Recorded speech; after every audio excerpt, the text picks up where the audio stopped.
Hello, I'm Kads, and welcome to today's video. So it is that time again. We have another challenge tournament to talk about. In this case, it is Knights Revenant in the Dragon's Lair. So unfortunately, there is no Void Shard here at the top, but it is some Eternal Soul Coins, which are pretty useful overall, 1,800 points, so it's not too bad. Hopefully you guys have a relatively easy group. I have a decent amount of people that are taking a chance. I plan to at least get to 1,800, and it looks like that's good enough right now for second place, but kind of eyeballing the scores here, might be good enough for third. But even if there is no Void Shard, or if you don't care about the Eternal Soul Coins there, then be forewarned that you could get some pretty decent 6-star Relentless gear. Even if it's pieces of rare, it's still decent, but the top reward being epic. So if you have a small group or a dead group or something like that, be sure to try your luck and see if you can come up with a team that can do this. So hopping over here to the Dungeons tab for the Dragon's Lair, let's talk about which stage you should probably farm. In this case, I do not really recommend worrying about trying to do hard mode. This is a very, very niche and specific tournament that needs a specific faction in this case, or even when it's a group of factions or some sort of rarity restriction. It's just a lot easier to do this on normal mode, so I wouldn't really bother, or I wouldn't recommend bothering with hard mode. Maybe unless you have like a Teodor or something. We'll talk about champions who are good for this later in the video. But yeah, I would, at best, I would say maybe you can try stage 24, stage 25, but even then, it's going to be really tough unless you have a certain amount of the super niche and specific champions. So I recommend, as usual, going all the way back down to stage 20. Still offers you pretty good rewards for your energy spent, and it does give you the best points per energy spent as well. It's a great ratio. But even if you're more in the early game, maybe the mid game, then Dragon 16 will suffice just fine. Because again, this tournament, it's only 2 days long. You just need to throw some champions together and potentially compete in a dead group and get your Relentless and get out of there. So I'm going to be doing stage 20, and that's the team we're going to showcase for today. So the team I threw together consists of these lovely champions here. We have Gaius the Gleeful in the lead here, primarily just for, partially wave DPS and partially CC, but realistically the mobs are going to be woken up by the other champions. But so the sleep is not as useful, but places the bombs, does some damage on the waves, and does a little bit of damage on the boss as well.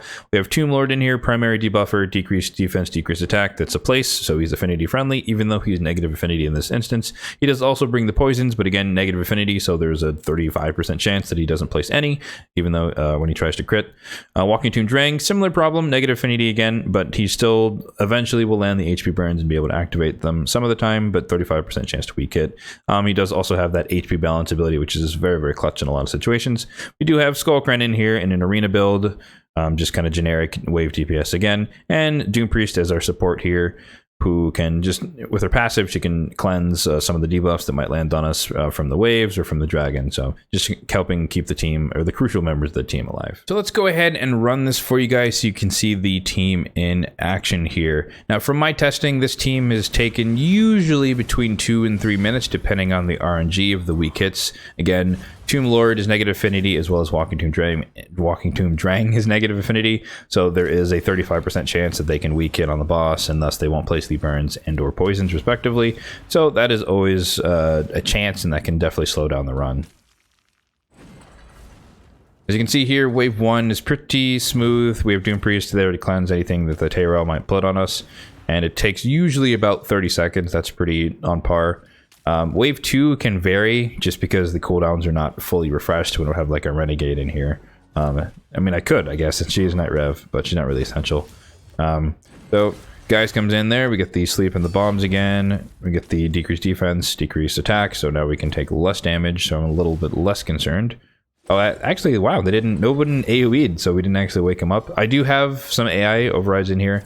So I purposefully made Gaius start with his A1 on wave 2 for the rare chance that we just happened to witness, where no one actually AoEs and wakes them up. So sometimes they can actually stay asleep when he comes back the second hit, because he does go at a 2-to-1 ratio relative to the enemies.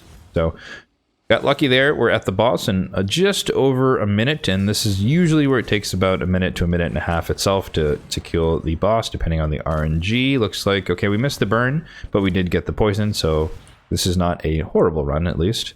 But yeah, we're going to see Doom Priest and her passive coming in handy here once the dragon takes his turn, puts out some debuffs, and she'll start to heal us back up to full and cleanse. Yep, she is in a Relentless set, as you can see there. So even more healing, even more cleansing. So basically we don't have to worry about any debuffs staying on us. Unfortunate there with the weak hit from Tomb Lord, so we didn't re-up on the poisons. Let's see, I think the debuff bar is... Nope.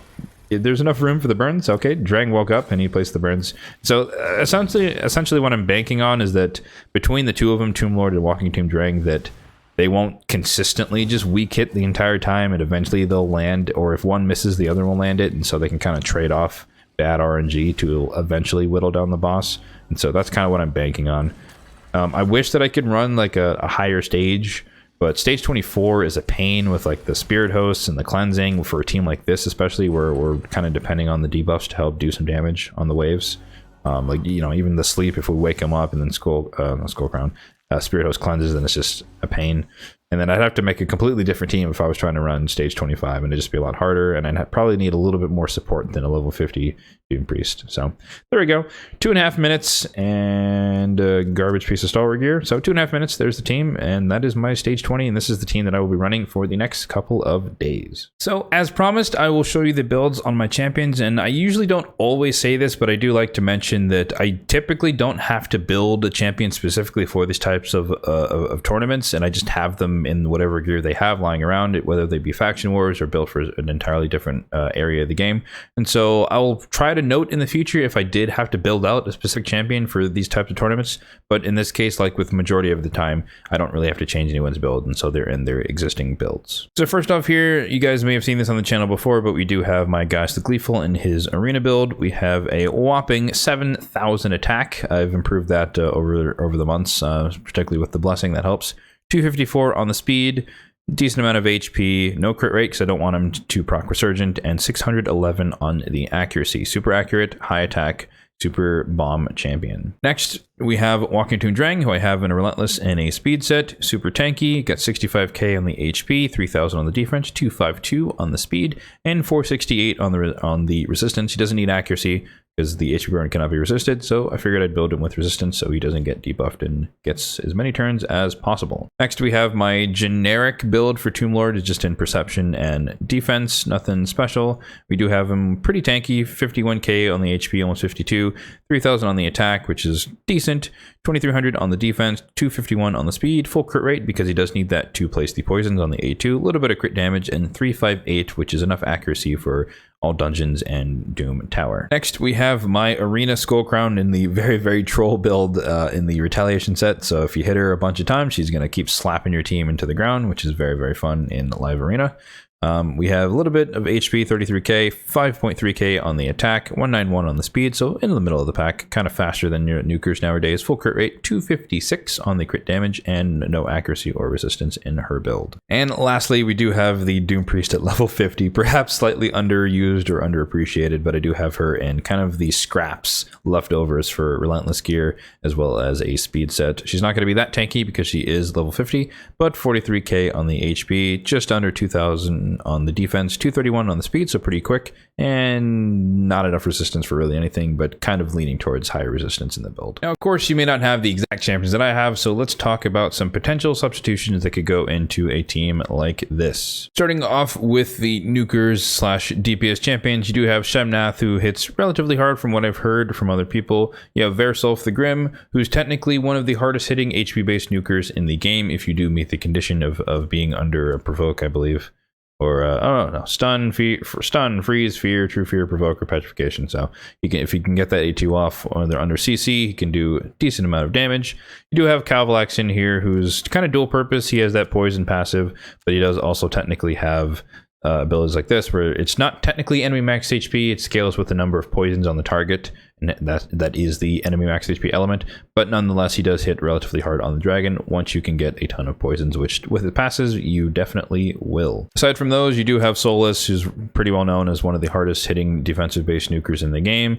If you're lucky enough to have Georgia the Breaker, then obviously he can do a ton of damage to the waves, and I thought that this champion was going to be very, very rare, but he's on almost like maybe 1 in 3 teams in live arena. So apparently a lot more people than I thought have him. So maybe one of you guys do. Coming down into the epics, we do have Mr. Faceless, of course, who does have the ignore defense single hit ability. He's all single target, but he does hit relatively hard. Skullcrown is obviously who I used.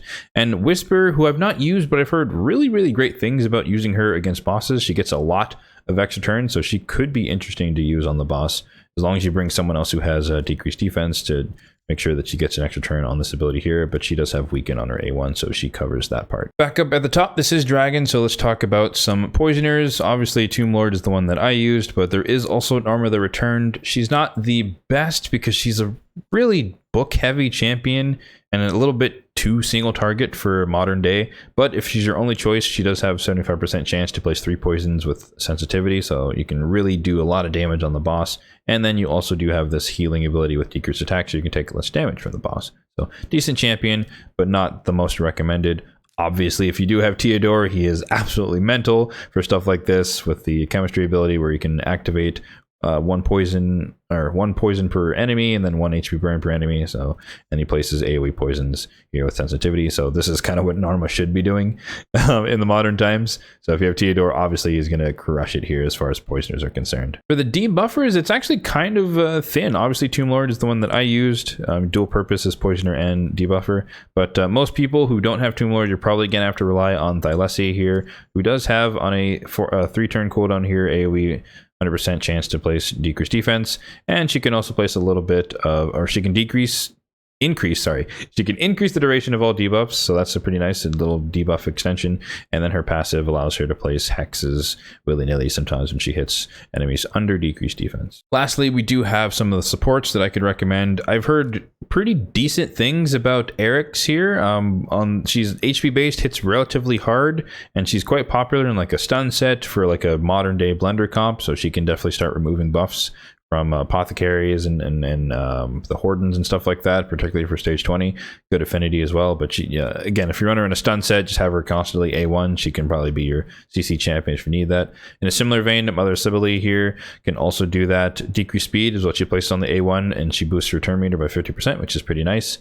She does also have the Revive on Death and increased defense. But primarily, again, run her in a stun set, you get the decreased speed, and you just have a pretty high chance to keep stunning the enemy waves. If we drop all the way down to the epics, you have the OG Miscreated Monster, who again does a similar thing where he does have this ability here. We can land some stuns, 50-50 shot, and he also places a shield that matches the cooldown, so you can kind of keep your team alive and protected. He does also have the ally protection, and he can heal himself, so he can sustain his health a little bit and help protect your team. Also, he can place fears if they hit allies under the ally protection buff, which can be a little bit of soft CC. Worth mentioning the honorable mention of Sinesha, Skullcrown's twin sister here, who does also have an AoE on the A1. So again, you can run her in a stun set similar to Eric's and Mother Sibylle.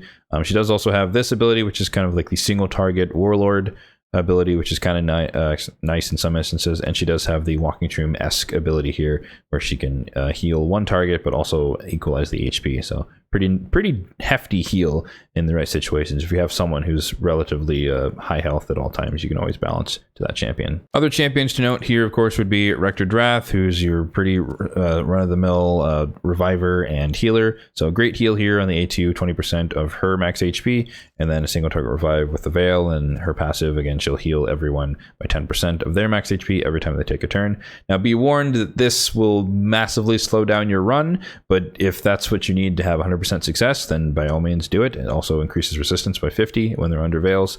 But yeah, I don't like using her in dungeon type content just because she does slow down the runs with her passive, because every time everyone takes a turn, she does a little hop and a skip, and to show that her passive is proccing. So kind of like a Duchess, where she's good in a lot of PvE content, but she'll definitely slow down your runs with her animation time. And lastly, we do have Golden Reaper, who's kind of more of the honorable mention type thing, because she's a void epic that a lot of you probably won't have. But she does have this Haikatoon-esque apothecary-like ability with increased speed and turn meter fill on a 3-turn cooldown. But more importantly, she also does have decreased attack. Not 100% chance, but it's a decent amount of a decent chance to land it, so you can take less damage from the waves and or the dragon. Alrighty, so that's going to do it for today's video. Once again, this is a great opportunity to go for some Relentless gear. In this case, there is no Void Shard, but if you do care about the Eternal Soul coins, that's a good reason to pursue this as well. There is the Jet Fusion going on right now, so if you're not doing that, then you probably don't have anything better to spend your energy on, so try to come up with a team and let me know in the comment section down below what team you're going to use, because I'm always curious what you guys come up with. As always, if you found this video helpful, then be sure to hit that like button down below, and if you enjoyed the video, there's going to be a lot more like this for every single challenge tournament, so hit that subscribe button down below for more content just like this one. Thanks for watching, and have a good one.